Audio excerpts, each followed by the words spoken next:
Friends బాగుండారా? Israel దేశం అంటే ఇప్పుడు ప్రపంచ దేశాలన్నీ కూడా భయపడుతున్నాయి యుద్ధం చేస్తానికి. ఎందుకంటే ఇజ్రాయెల్ ఒక చిన్న దేశం.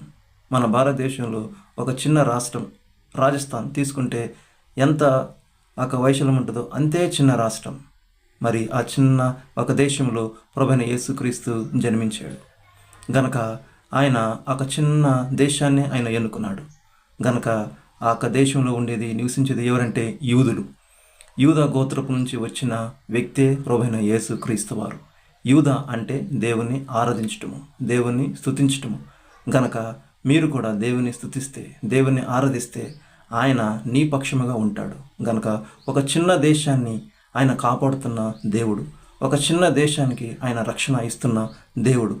గనక నీకు కూడా రక్షణ ఇస్తాడు, నిన్ను కూడా ఆయన నీకు కాపుదల అనుగ్రహిస్తాడు. Thank you.